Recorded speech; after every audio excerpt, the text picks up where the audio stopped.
two look a rifle and they sitting there that alone. They are Jamaica, brother. Grenade there, rocket launcher there. Say serious war if you go on, Mr. Only say we get it. But me not pray that. Me I try share say put back youth them on a level. You see me? Put back youth them on a level we lose them thing them, bro. You see me? Yeah, dog, just drop price on every car, on every mat, everything on this make him and them get the car. Robbery they go on. Your bellow me them truck them can't go drive around with government money in peace. Remember me tell you, remember say somebody road them mash up on here for the tour, you know. They have to live in a Kingston City. So right now you must know where you want to feel earth to make it better. For Jamaica matter of fact, I rest earth around good enough. As far as I see I and Chum come together to take over Senti, I won't want to put down there. Batman Club. Cause no Batman, you know. Yeah. On the spot news media, we got the latest news. We don't care about the views, we just representing right. Put local news internationally every night. On the spot, wave that Jamaican flag from left to right. Let's get it right, y'all know the type. We ain't dealing with the hype. We make it take flight. Yeah, man, my viewers and subscribers, what's going? A blessed and wonderful Tuesday evening to each and every person out there tuning into On The Spot News Media. Now, my peeps, I don't know how we do it over on this side. So we have a few stories to share with you, the regular members of Chan Public and also members of the diaspora. So please like the video, share the video, watch the entire vlog so you can get a full understanding and a better appreciation of everything we're going in a Jamaica. So watch this now, my peeps, in the evening, yeah, we're gonna kick it off like this. You see that little Dutty boy yeah, from in a Norwood St. James, what them call Draco. Call himself a TikToker, and for those who don't really understand why him call himself Draco, Draco is the name of a firearm. So him give himself that name there. I featured a little drunker here already, you know. On the Spot News Media and him go up on him TikTok page and him go on with himself. I read some of the comments them and I can see where enough of the regular ones and ones them pick that like a idiot aside. Now in a time like this where Hurricane Melissa destroyed sections of St. James, all this little waste man here could have really come on the app and I think about of a lower car prices so them chopper friend them can get back on them feet and I tell the masses about them have grenade launch and all sorts of weapons of mass destruction. That is all him could have come on the app and say a sip champagne whilst his fellow Montegonians, a lot of them especially in the rural sections and Catherine Hall and all those places, totally destroyed. Instead of him the out there try to push a foot, I try to give a helping hand, for help for rid the community of all the debris and for just help out him brothers and sisters, him fellow Montegonians.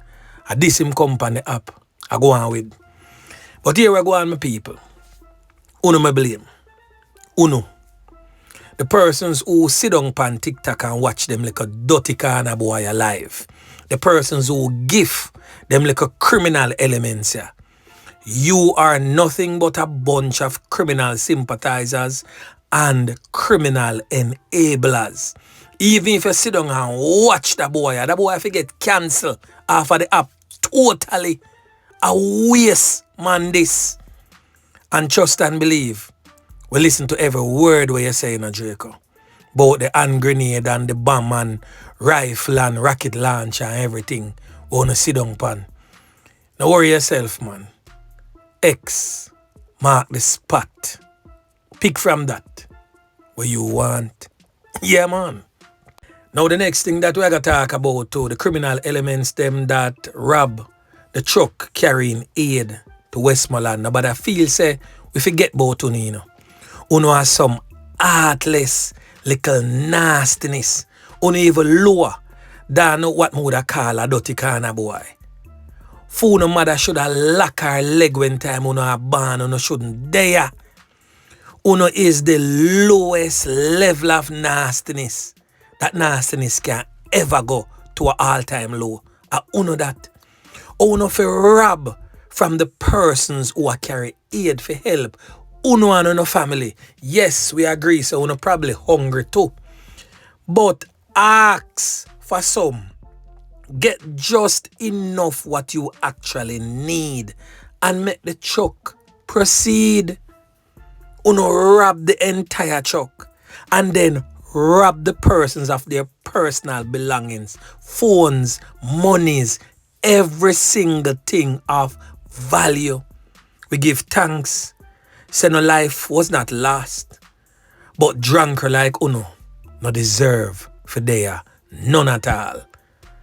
And I say that with a deep anger in my heart for uno. Because trust and believe. I want to see one of uno try that when me, upon the ground, I try to help my brothers and sisters in a Western Jamaica.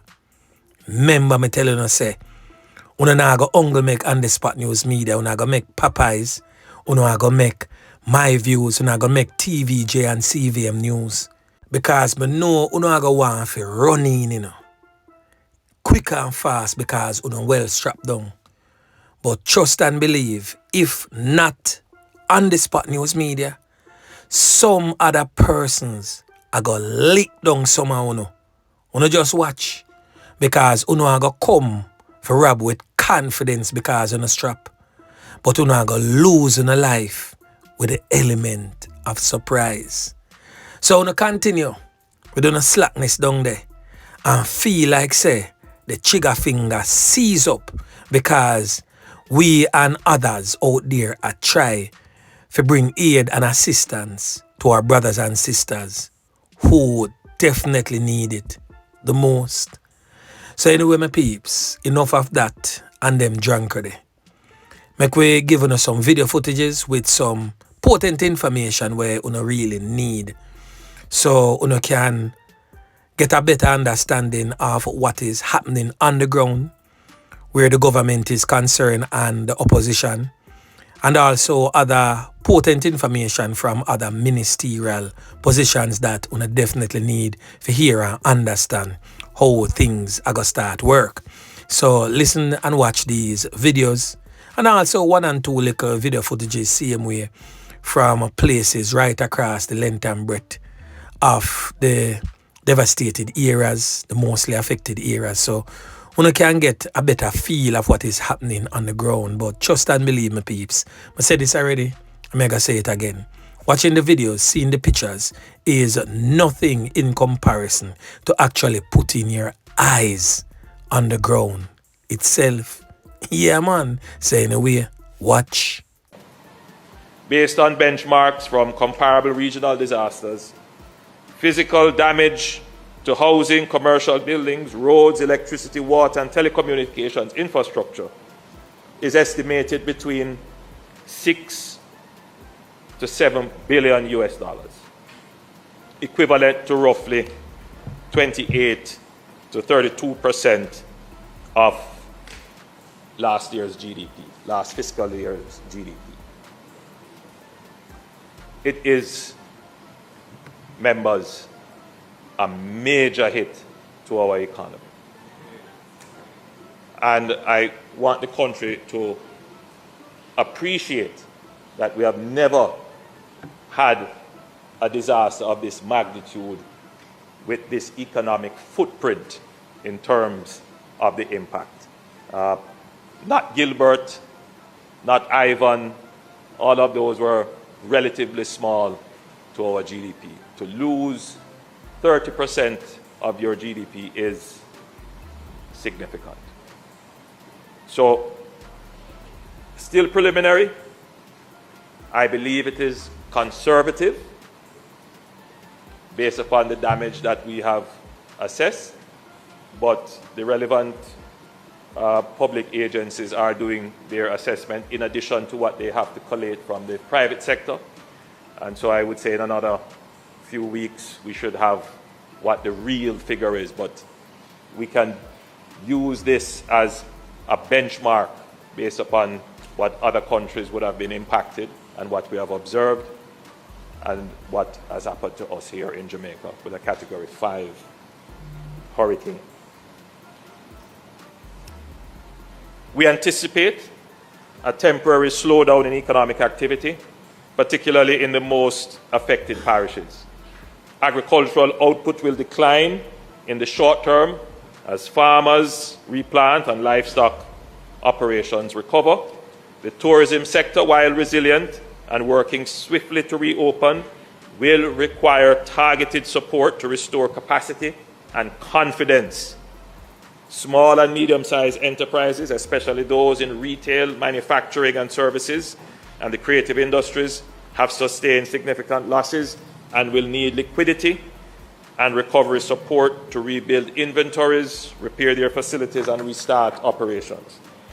At the same time, supply chains for food, construction materials, and consumer goods are being actively restored, though some market disruption may occur in the immediate weeks ahead.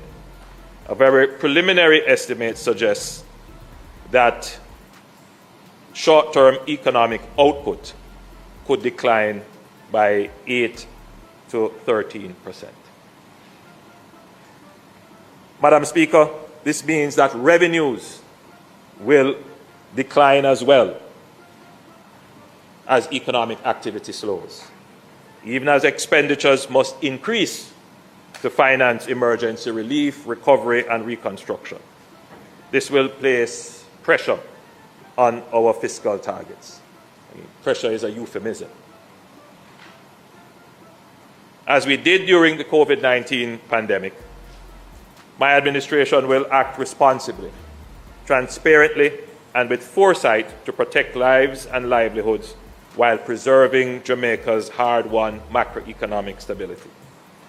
In this regard, it will become necessary to activate the lawful provisions under Section 48C of the Financial Administration and Audit Act, which allows for the temporary suspension of the fiscal rules in certain circumstances of national emergency or extraordinary economic disruption.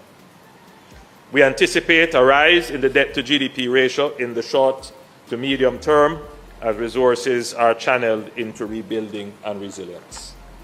Who go down here and tell them this? I realize enough people confused and I don't know if a Hurricane Melissa caused it with the confusion, but I go clear it up for now. People always ask if the Prime Minister touch money for run the country. The answer is no. The Prime Minister does not touch money for run the country. Listen to me good. The Prime Minister not touch money like him work a bank. The Prime Minister run the country, not cash. Then decide the plan, the vision, and where the country figure. Then we say like we need more roads, we need more hospitals, we need more teachers, we need more farmers, etc. The Prime Minister no process no transaction. Them no sign no check and them no do wire transfer. Them no log in on government bank account like me and ya check NCB. Ministry of Finance deal with money. Treasury deal with money. Auditor General watch them. And Parliament have to approve the budget. It's a whole system involved. One person can't touch in the country money box. The Prime Minister job is leadership, planning, and making decisions. You never know. Confirmed the death toll, and I can tell you it is going to change in the coming days. But the official death toll as we speak is now 32. But I will say that there are 8 other cases that are unconfirmed that the police and the JDF are now working to verify. So we do expect that number to increase. And so we'll give you another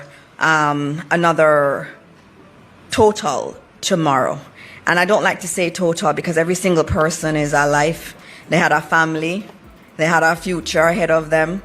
It is really very painful, and I know so many families are feeling that pain, and I feel all of Jamaica, every additional person added to that list, I know we all feel it, and we feel it deeply. The report is that we have 25 communities that are marooned, and several families that have lost everything. We're utilizing our Bell 429 helicopters. We're also using the Chinooks helicopters brought in and Black Hawk helicopters brought in by our partners in the US. And those are assisting us to provide a lifeline to the several Jamaicans that remain stranded through the evacuation process, as well as the packages that are dropped off from the skies while they are on the ground. And we have teams on the ground simultaneously providing ground support. So our JDF team is not only doing airlift, but where we can't go, they go. They venture out in ground operations and have done more than 17 communities between yesterday and today. I want to give an update on the work that we've been doing regarding the clearing of roads and just general updates as to what we're doing to provide access to the various disaster areas. One of our priorities, or at least our main priority, is to provide a corridor for persons to be able to bring relief supplies, especially to the western parishes that have been severely impacted. We have been extremely successful in creating that corridor. We now have a good corridor from the border of St. Elizabeth all the way to Savannah-Lamar, and we have a corridor from St. James coming through St. Anne Trelawney all the way to Savannah-Lamar on the other side. The challenge, however, is that we created single lane access initially, but the quantity of vehicles almost tripled within a day, and which is understandable. There are many persons who have loved ones in the region. There are persons who have recognized the disaster that took place and wanted to assist persons in the area. What that resulted in is significant traffic jams, especially in areas such as the Bwoy Gorge and sections of Westmoreland, particularly in the Ferris area. We then decided that we had to expand the corridor a bit to create more two-lane access, and that's something that we were able to some extent do over the last 2 days.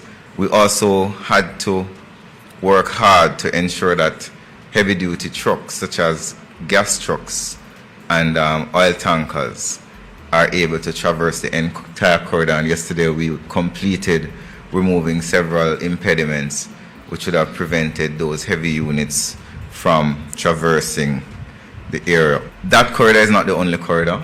Work continues in sections of Trelawney, sections of St. James, sections of Manchester, and other areas that have been impacted, and areas across the rest of the island, such as Clarendon and other parishes, St. Thomas, Portland, St. Mary, which would have had challenges due to rain, wind, landslides, and so on. So, to give you an update on the main corridors that have been opened so far, Ocho to Port Antonio to Morant Bay to Kingston to Aguata Vale via the Junction Road, Mandeville to Santa Cruz to Black River to White House, as I said, White House to Savannah-Lamar to Negril, Savannah-Lamar to Montego Bay, and Montego Bay to Ocho Rios. I would have driven that entire corridor from from Kingston to Ocho Rios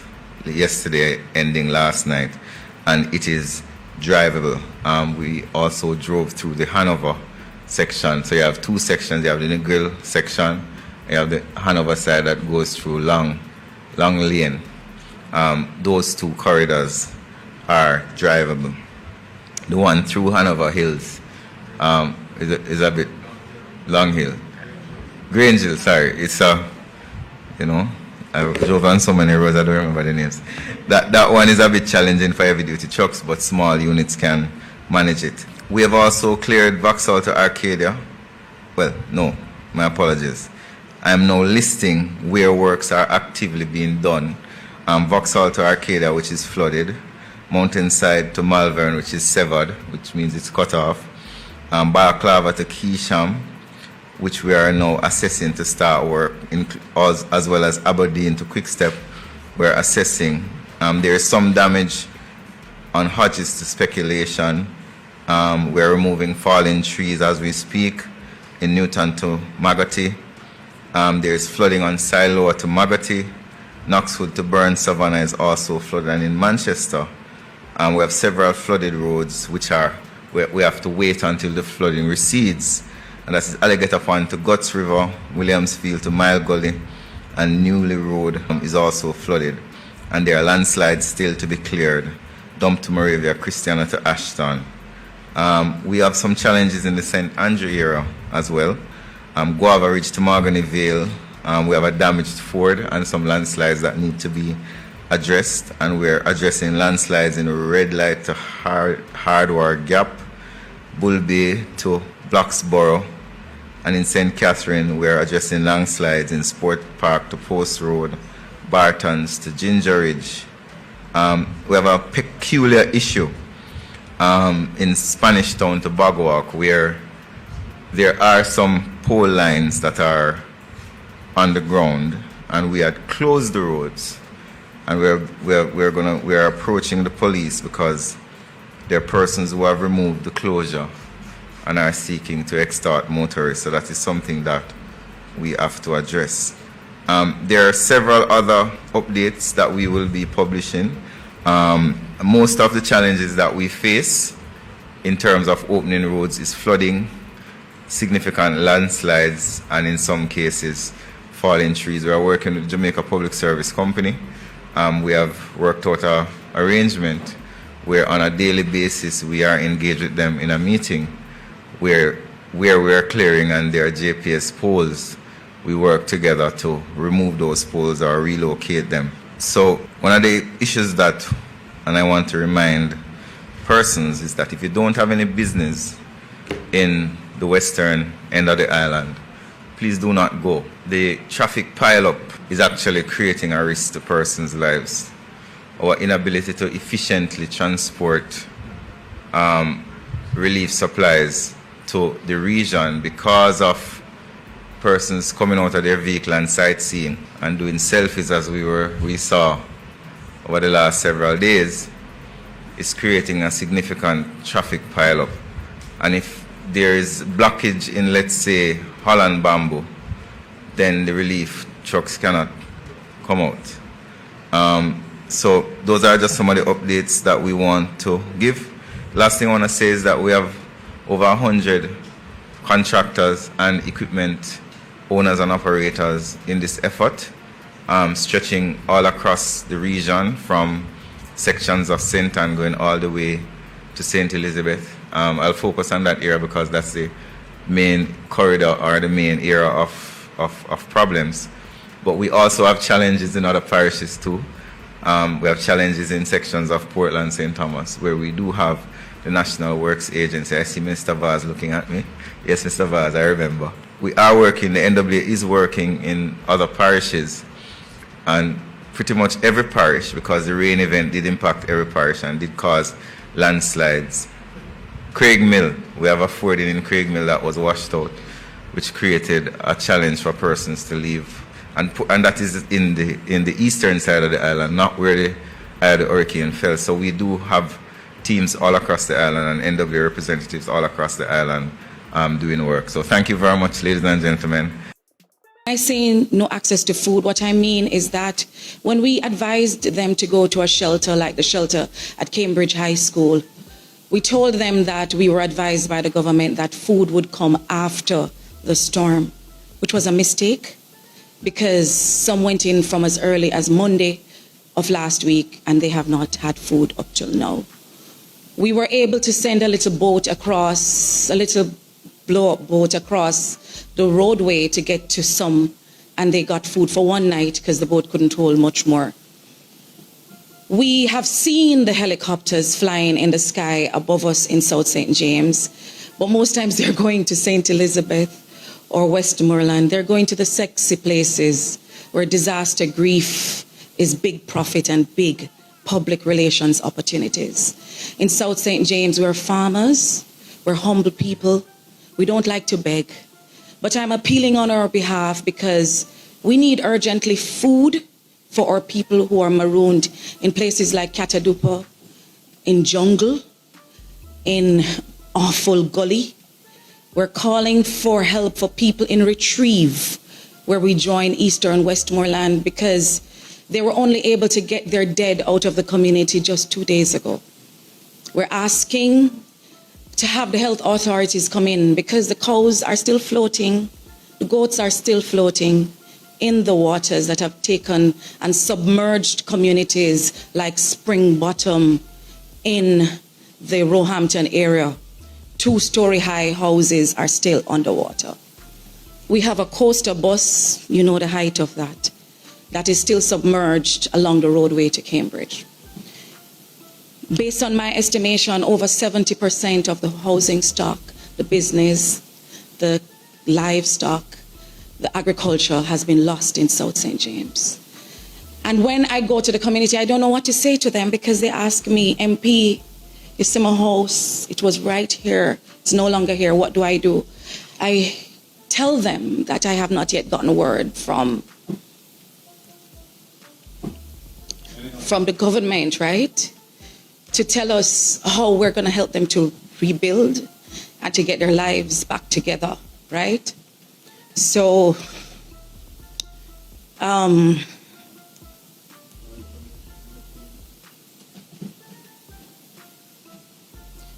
we're not asking because we are greedy. We're asking because the collaboration and the coordination on the ground is not reaching our people in South St. James. When I'm able to bring 2 bags of food like I did last night to the school at Malden High, they were not able to make breakfast this morning because it could only last 1 day. I'm asking you to help us to airlift some food into the communities, to get the sick people out of the homes and into the hospital. We have some pregnant mothers. We were able to get to the hospital at Cornwall Regional just yesterday. Her baby was not moving anymore in her belly, right? We have an urgent need in South St. James, and I know everybody is trying. All I'm asking is don't forget South St. James in all of this, because we are proud farmers and we want to get back with our lives, but we need the donations to come to us too. We don't want to stay left behind because we're deep rural. We are now launching today the National Registry of Volunteers on the Support Jamaica portal, supportjamaica.gov.jm. This registry has now been launched and provides a safe and simple way for you to get involved. Through this registry, you will be able to tell us when you're available to help, what your skills are, as well as what type of assistance you would like to give.